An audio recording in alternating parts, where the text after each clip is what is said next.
Hey gentlemen, thank you so much for joining me this week. So we covered recovery shots, punch shots, just shots around the golf course that are going to get us out of bad places and put us back into good places. So really important is when we're trying to hit these punch shots or recovery shots that we aren't trying to take these big, massive swings. So that's key number one. Number two is that whenever we're trying to hit these recovery shots, we need to make sure we finish with more weight on our front foot, and that by the time we're hitting the golf ball, we have more weight in front of the golf ball. Okay, because that's going to help our strike, and creating good solid contact is the key whenever we're trying to hit these punch shots. So what we talked about is that there's two ways to control how high or low the golf ball goes. One way is by changing the loft of the club, so grabbing a 5-iron or grabbing a 9-iron if you want to go higher. Okay. The other way is by how big of a swing you take and how fast it is. Okay, the faster the swing, the higher the ball is going to go, whatever club it may be. The slower the swing, the lower it's going to go. Okay. On the same end, a smaller swing is going to go lower, a bigger swing is going to go higher. So learning how to match up what loft of club you need and what size swing you need to hit it into the right window is really important for recovery shots. Okay, when we're in the rough, we don't want to try to hit punch shots with like a 5-iron or a 4-iron. That's not enough loft to really get it out. What I'd rather have you do is grab a 7-iron or a 6-iron, play it back in your stance, get the buttons of your shirt almost over by your front foot, and take a small swing, and that's going to launch out really low, but it's going to be easier to control from the rough.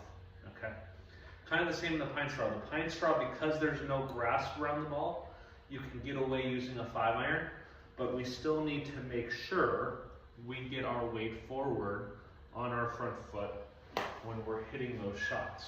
Okay, what I generally see is you grab a 4-iron or a 5-iron, and a lot of times people put it a little back in their stance, but then because there's so little loft, we want to lean back to just get it up in the air at all. So want to make sure we use enough loft so you can actually get your weight forward and drive that shot in there really low.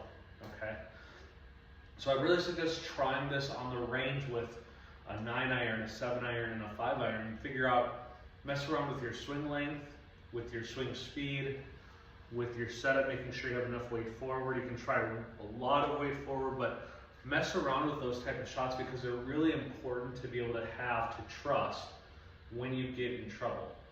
Again, let's remind ourselves, guys, that when we get behind trees or when we get in bad problems, pros make bogeys 75% of the time. So we don't need to be a hero, we just need to make an easy bogey. So think about it as, from this position, what's the easiest way for me to get the ball in the hole in maybe 4 shots if it's a par 5, right? Or par 4. So hit your drive in the tree. What's the easiest way to make a bogey? Well, I'm going to hit it out. I'm going to hit it up by the green, chip on 1 putt, or maybe I hit it out, hit the approach shot on, 2 putt, easy bogey. Bogeys are not round killers.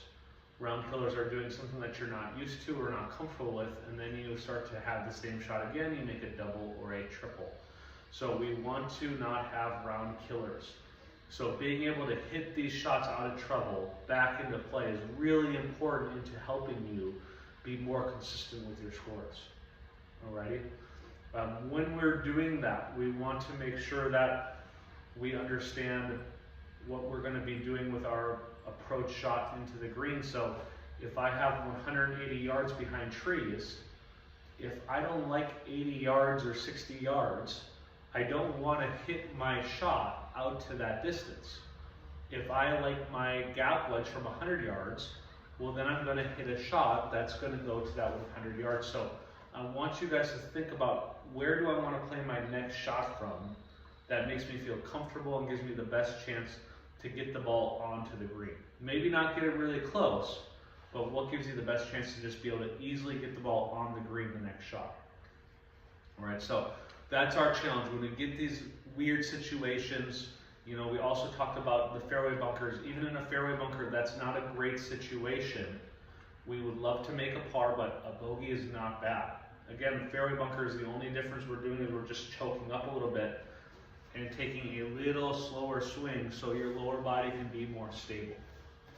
Alrighty? But we want to make these situations become bogeys, maybe luckily a par, just not doubles, not triples. That's how we get our handicaps down. Alrighty guys, let me know if you need anything.